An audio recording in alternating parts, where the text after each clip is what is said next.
Hey guys, Kevin Cage back with another daily cryptocurrency update. Welcome to the channel. Like and subscribe if you like what we see, and let's get right into the information today. So before kicking things off with some news from Coil, guys, I just want to address a few things in terms of price limitations. I was seeing some debates on Twitter recently in the XRP community, and one gentleman, really respect, always has good content, and appreciate everybody's thoughts. And some of my friends only believe XRP can go to $5. Some believe $10, some believe $100, some believe, several $1,000s, etc. And it really doesn't matter. And the thing is, it's anybody's guess, and you can, for fun, speculate, but at the end of the day, nobody knows, and you really do just have to hold and wait. And this gentleman was just saying, anyone, that thinks XRP is going to $1,000, obviously isn't correct. He might see $100 in a few years, depending on utility. Please ignore these people, kind of like they're trying to scam people.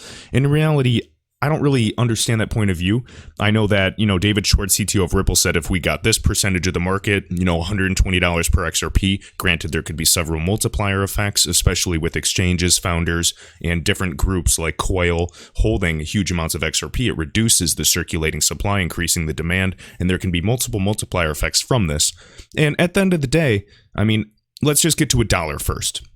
But I just wanted to say that, I kindly disagree with that sentiment. Setting a price limitation is still a kind of price prediction. Saying it can't get to that dollar amount, you're still predicting it will not. And nobody knows the future. Nobody knows how we'll get there. We just know that it will be significantly more than it is now. It is simply going to be more valuable than 15, 20, 30 cents.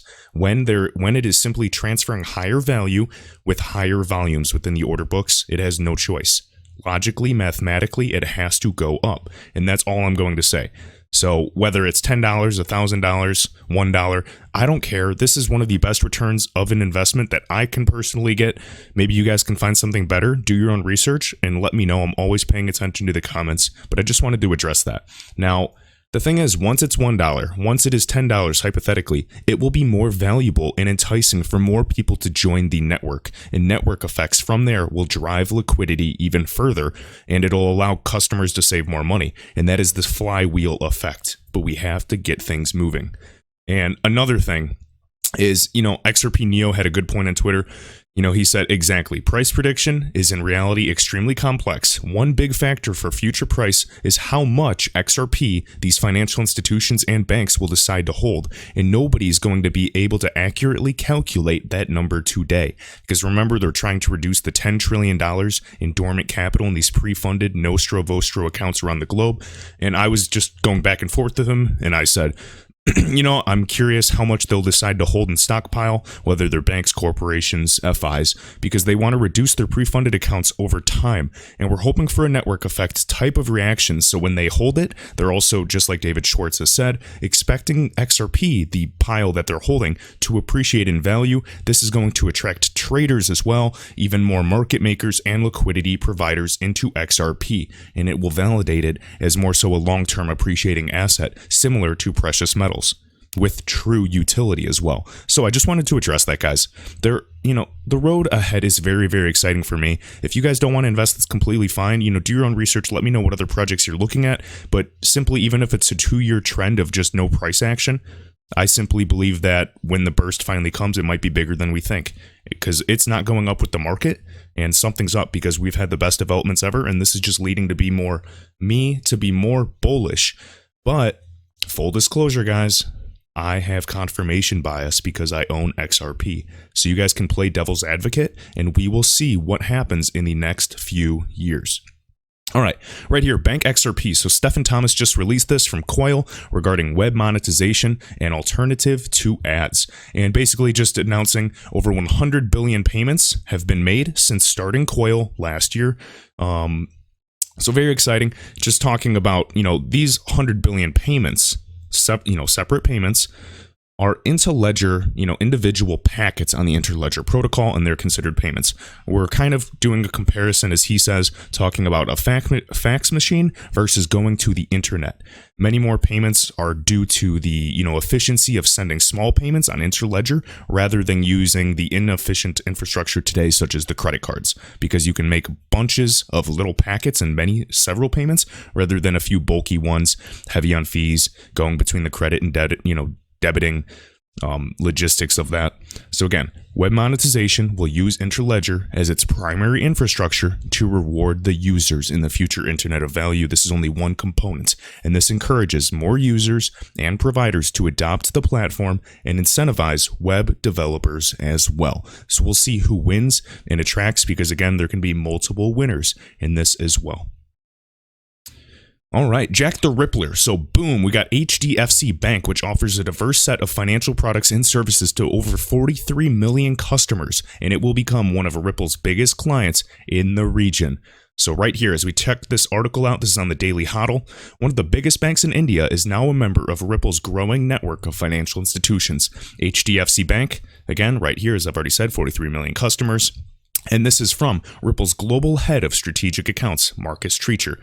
Says in the interview on the J. Kim Show, Treacher names a long list of clients now using Ripple's technology. Now, they're not using XRP today, but they're on RippleNet, which essentially means that the whole plan is for them to use XRP in the future, provided that we develop liquidity in a proper manner. Regulations are there.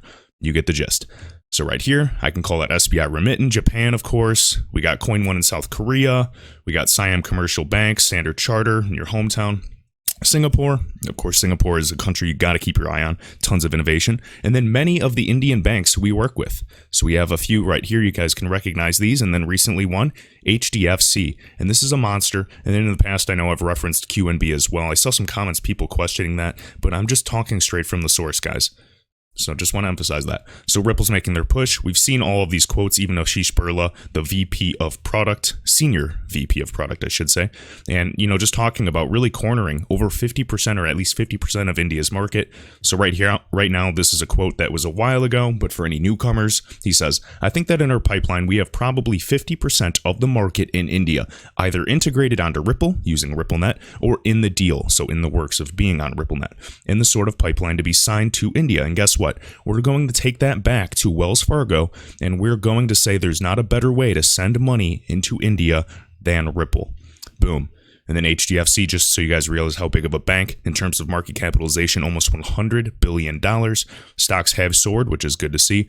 No surprise, though, with all the QE going on, I believe that stocks could potentially go higher, but this is not sustainable. It will crash eventually, and we will see. All right, just to close things off, guys, I want to give a shout out to this gentleman, Damor Sahami, and I'm sorry if I pronounced that name wrong, but basically, he has a few slides here. I'm going to link all of this in the description. Follow this guy on Twitter. Check it out. He is a very smart individual and has some good threads if you guys want to do your own research, which I recommend, and hopefully it points you in the right direction. So right here, we have Temenos with links and sources. You guys can check them. They are a huge group connected to over 3,000 plus, and yes, they are connected with Ripple. Next, we have ACI Worldwide Universal Payments. We got the white paper here. You guys can check this out. Again, we've covered them in the past. 14 trillion each day in payments and securities. Sorry about the dog in the background. And then right here, Swift GPI document. Please do not share with third parties, blah, blah, blah. And we guys can check this out as well. This document talking, look at this, 40 trillion payments sent as GPI in 2018. And they're all trying to get all banks on the Swift network to use Swift GPI by end of 2020. So we will see what happens. I know there's a push with R3 utilizing either GPI or XRP. Those are the two options that have been named in documents that have been released to the public. And again, they owe us nothing. They don't need transparency for retail investors. We are not the target market. XRP is for institutions. We can simply provide that organic liquidity and ride the wave. So again, guys, let me know if you have any questions, and I will see you in the next video.